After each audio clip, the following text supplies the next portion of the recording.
but I couldn't refuse this opportunity to be among the jolliest people of Tambaram. About half a century ago, I had to accompany my father to Chennai.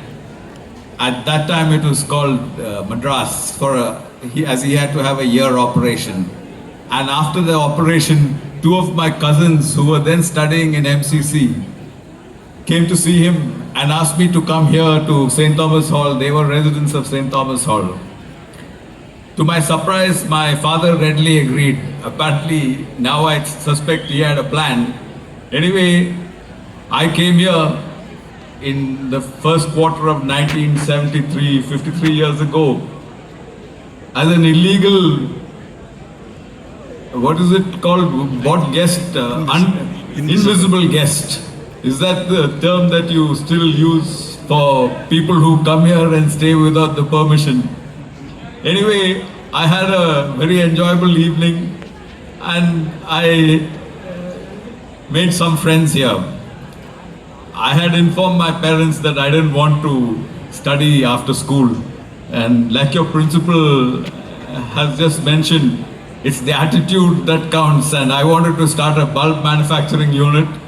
My father would have nothing of it.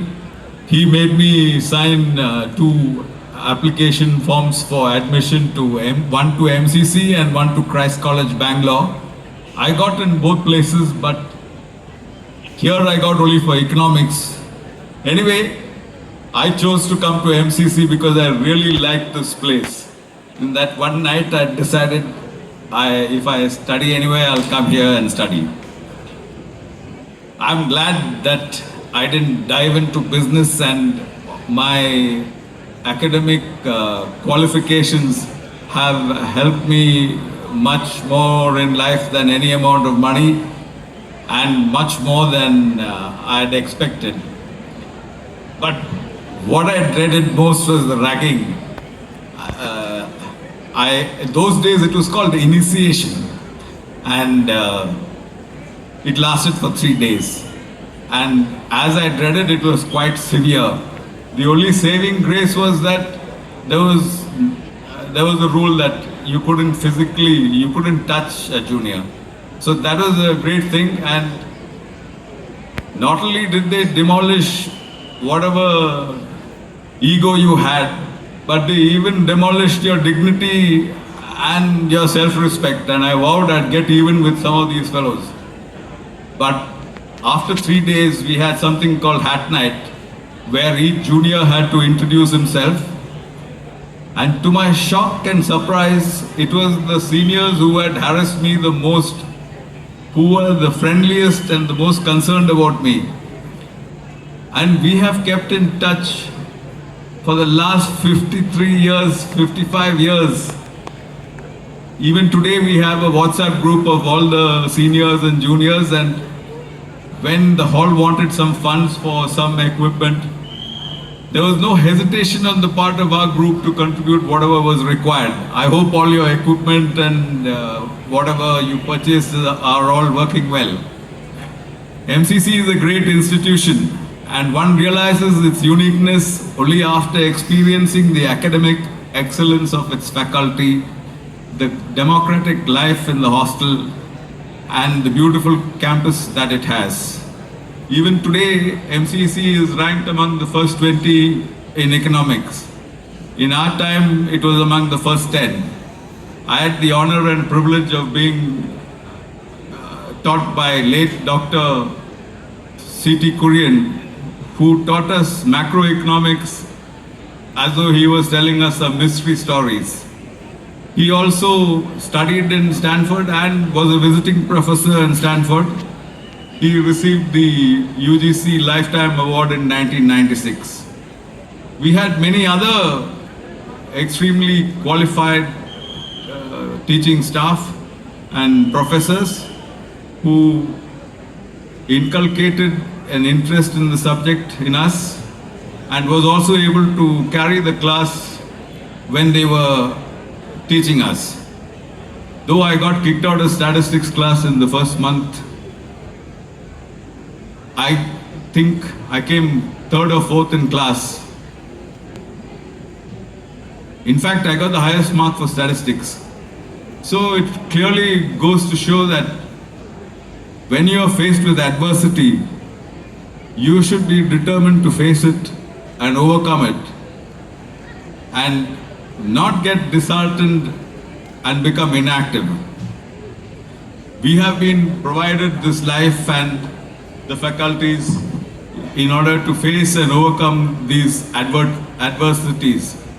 And it is our resolve that will see us through life, whatever be the circumstances. This building behind the stage is the general body, where the general body meets. And I don't know of any other college in this country, or probably even outside, which has such a democratic system of functioning. This is an experience that you will not get anywhere else in this country or anywhere else in the world. You have a budget, you have a cabinet, you have a speaker, you have a prime minister, you decide what you want to eat and when you want to eat, what equipment you want to buy for sports or for music, what are the books you want to read, what are the newspapers you want to read, the entertainment, everything. It encourages, it actually reflects the ethos of this college, which functions in a very democratic fashion. And it encourages the exercise of practical wisdom. Everybody can have ideas, but to implement them, and when it is implemented with the collective agreement of all the people, it's a completely different experience. So you're all very fortunate that you live in you have an institution or you have a hostel that encourages this kind of thing. I can't see you all very well, but I wanted to ask you, how many of you here are from different states? Are you all from Tamil Nadu? Or are there people from other states? Yeah. Yeah. So are there people from other countries? No? Okay, whatever it is, it's such a great thing for so many people from different varied cultures and backgrounds and states with different customs and traditions all get together. This is an opportunity for all of us to learn from each other and to learn to be tolerant in an interdependent world.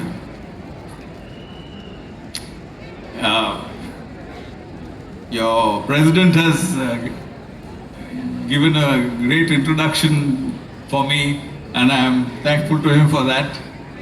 Actually, Mr. Cherian Kurian had contacted me first to find out whether I was worthy of addressing you. And when I mentioned to him what I all had done, he very cynically quipped, "You never showed any signs of such greatness when you were in the hostel." And I was quite taken aback. And then he followed up with one more, saying, "I think greatness was thrust upon you. But it may not be anything great. When we occupy positions of responsibility, like the speaker, the prime minister, the cabinet ministers, and any other responsibility that you take on, you must discharge your duties fairly, effectively, appropriately, and honestly. This is where our leadership counts. The extent of our contribution is decided by the satisfaction we provide to those affected by our decisions and actions. We must provide our best to the task or responsibility. I have no hesitation to say that I developed many of these qualities while observing the activities and the students here, my co-students as well as the professors here.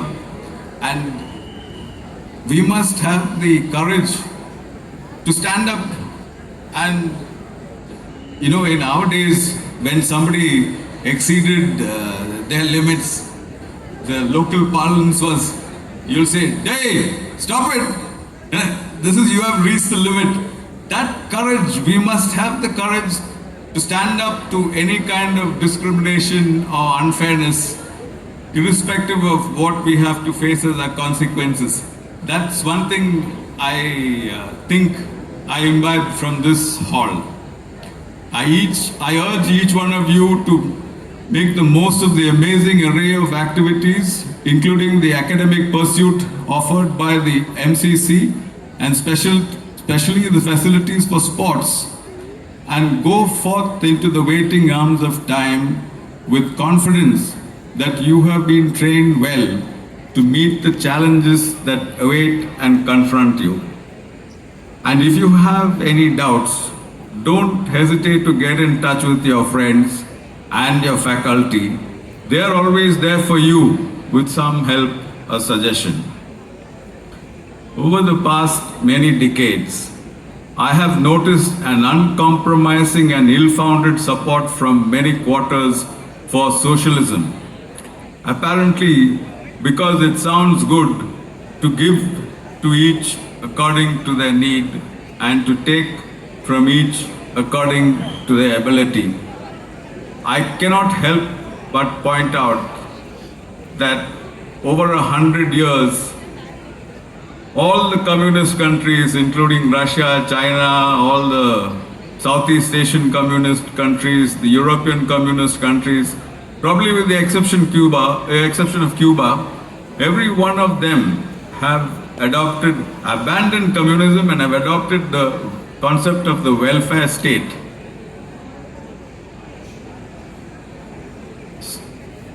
The welfare state, it provides for your basic needs such as food, clothing, shelter, medical care, education and things like that.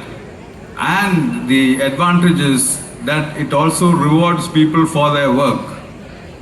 Unless we are rewarded, I could see the applause from both sides of this crowd when your Prime Minister and Speaker were speaking. So that is the reward you get for being dedicated to your job. That kind of reward is necessary for all of us to give our best. The government cannot give anything to anyone without taking it from someone else.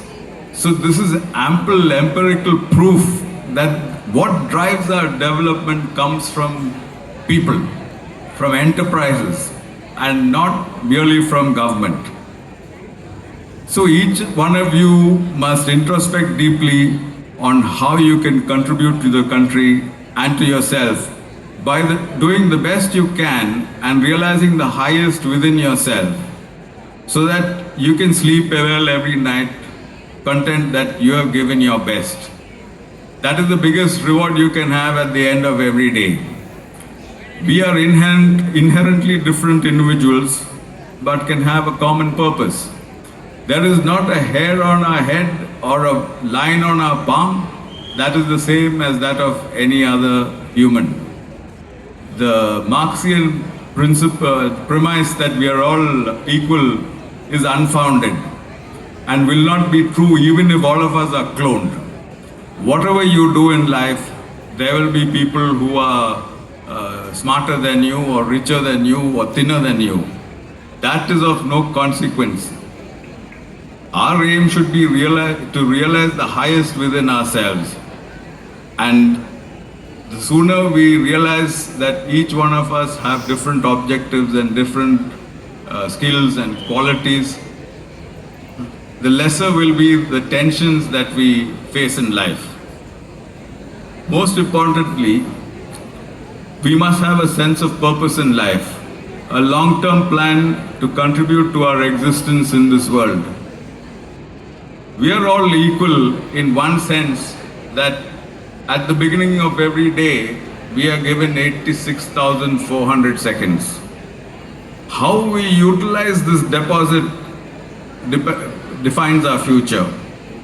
If we waste it, then it is not retrievable and you don't get any interest on it either.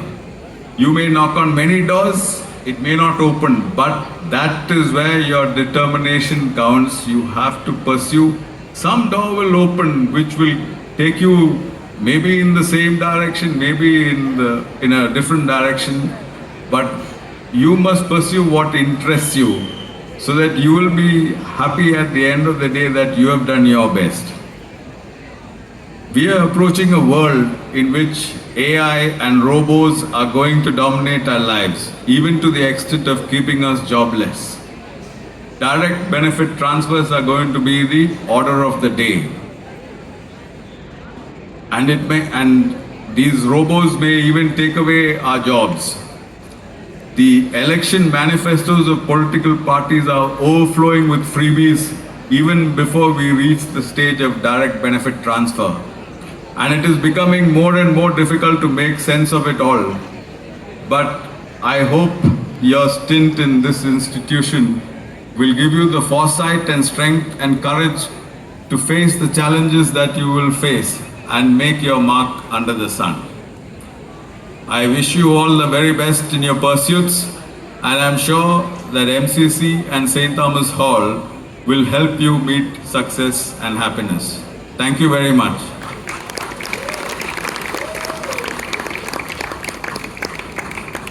Thank you, sir, for